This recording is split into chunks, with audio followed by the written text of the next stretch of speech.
जय हिंद। हिंद की जय। मैं अक्षय कुमार फार्मासिस्ट आप सभी का स्वागत करता हूं आपके अपने YouTube channel AK pharmacy tutorial में। दोस्तों, आज के इस वीडियो में हम बात करेंगे एवियन कैप्सूल के बारे में। हम जानेंगे इसके लगाने के ज्यादा फायदे हैं या खाने के ज्यादा फायदे हैं, और हमको खाना है तो किस तरह से खाना है, क्या डोज रहती है और किन किन बीमारियों में देते हैं, और हम लगाते हैं तो किस तरीके से लगाना है और किस तरह से लगाएंगे, किस टाइम लगाएंगे तो हमको ज्यादा फायदा करेगा, और किन किन बीमारियों में यूज किया जाता है। सबसे पहले जान लेते हैं इसके इंट्रोडक्शन के बारे में। कुछ इस तरह की पैकेजिंग होती है, आप लोग देख पा रहे होंगे। कुछ इस तरह की इसकी पैकेजिंग होती है, एवियन नाम से मिलता है मार्केट में। और इसकी एमआरपी की बात करें तो ये आपको पड़ जाएगा 86 रुपए 67 पैसे इस समय प्रेजेंट टाइम में इसकी एमआरपी है, और ये 20 कैप्सूल की पैकेजिंग में आता है। तो किनारे रख देते हैं, बात करते हैं। देखिए, ये दो तरह से यूज होता है। एक टॉपिकली ऊपर से लगा सकते हैं, चाहे बालों में लगाना हो या फेस पे लगाना हो, और दूसरा ओरली, मतलब उसको खा सकते हैं, निगल सकते हैं। तो ज्यादा फायदा कौन करता है, दोनों के बारे में जान लेते हैं। सबसे पहले जान लेते हैं टॉपिकली। देखिए, टॉपिकली अगर लगाते हैं, आप बालों में लगाते हैं, ये फायदा करता है, ऊपर से फायदा करता है। और किन किन कंडीशन में फायदा करता है, जैसे कि अगर विटामिन ई की कमी की वजह से बाल झड़ रहा हो, या बाल में रूसी हो रही हो, मतलब मॉइस्चर ना रहने की वजह से रूसी हो रही हो, तो उसमें भी हेल्प करता है। या बाल बहुत पतले पतले हो जाते हैं, उसमें भी हेल्प करता है। कभी कभी क्या होता है कि बाल ट्रांसप्लांट कराते हैं लोग, तो उसके बाद से अगर झड़ता है तो उसमें भी ये हेल्प करता है, और बालों में क्या मॉइस्चर को बना करके ये रखता है। अब बात कर लेते हैं फेस पे। फेस पे लगाने क्या फायदे हैं। ये फेस पे अगर एक्नी वगैरह हो रही है और उसमें कुछ विटामिन की कमी की वजह से भी प्रॉब्लम हो रही है, तो उसमें फायदा करता है। अदरवाइज अगर विटामिन की कमी की वजह से कोई दिक्कत नहीं हो रही है, किसी इन्फेक्शन की वजह से, चाहे वो फंगल हो या बैक्टीरियल हो, तो उसमें फायदा नहीं करेगा। हाँ, अगर सर्दियों की मौसम की बात करें तो सर्दियों के मौसम में क्या करता है, ये मॉइस्चर रखता है। फेस पे अक्सर देखा जाता है पूरे बॉडी में ही मॉइस्चर गायब हो जाता है और स्किन रूखा रूखा हो जाता है। तो इसको जब लगाया जाता है तो क्या करता है, मॉइस्चर को बना करके रखता है, जिससे क्या होता है, स्किन में ग्लो आता है, एक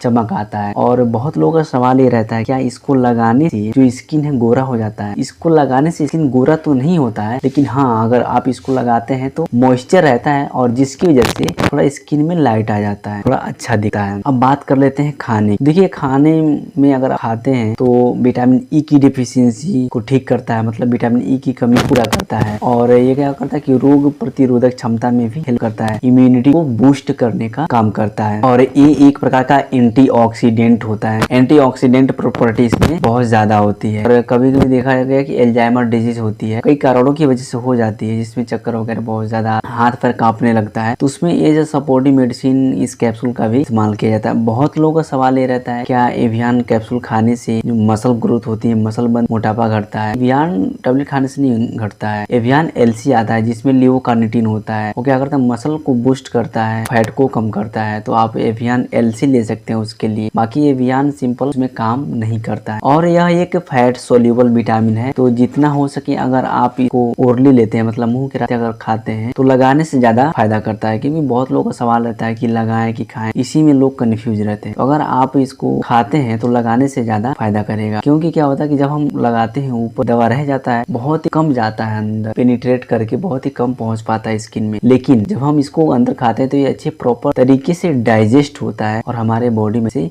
काम करता है। और ये भी याद रखना है कि ये फैट सोल्यूबल विटामिन है, और इंडिया में खास करके लोगों की विटामिन की डिफिशियंसी बहुत कम ही होती है, खास करके फैट सोल्यूबल विटामिन। क्योंकि फैट सोल्यूबल विटामिन है तो ये बॉडी में ही रहता है, बॉडी से बाहर नहीं जाता। जैसे कुछ विटामिन होते हैं वाटर सोल्यूबल, जैसे विटामिन बी कॉम्प्लेक्स वगैरह हो गए, विटामिन सी वगैरह हो गया, तो ये क्या रहता है कि वाटर सोल्यूबल विटामिन जो की बॉडी से बाहर निकल जाते हैं। लेकिन ये जो फैट सोल्यूबल विटामिन बॉडी से बाहर नहीं निकलता, बॉडी में ही एब्जॉर्ब रहता है, स्किन में ही, मसल में रहता है। और जब बॉडी को नीड पड़ती है चीज की, तो बॉडी वहां से कलेक्ट कर लेती है। अगर बात करें डोजेस की, तो देखिए, एडल्ट को एक कैप्सूल डेली आप ले सकते हैं, और इसका जो ड्यूरेशन है 2 से 3 महीने तक इसका सेवन कर सकते हैं, ज्यादा सेवन नहीं करना चाहिए। बात करें इसके साइड इफेक्ट की, तो एक विटामिन है, विटामिन का क्या ही साइड इफेक्ट होगा। हाँ, किसी किसी को अगर टॉपिकली लगाते हैं तो चक्कर वगैरह आ सकता है, नोजिया वोमिटिंग वगैरह महसूस हो सकता है, इतना कॉमन है। कंट्राइंडिकेशंस की बात करें तो कार्डियक डिजीज या किडनी डिजीज अगर है किसी को, तो अपने डॉक्टर से सलाह लेकर ही इस कैप्सूल का सेवन करें, वरना इस कैप्सूल का सेवन ना करें। आई होप कि ये जो भी क्वायरी है विटामिन ई से रिलेटेड आप लोग को समझ में आ गई होंगी, और कोई भी क्वायरी है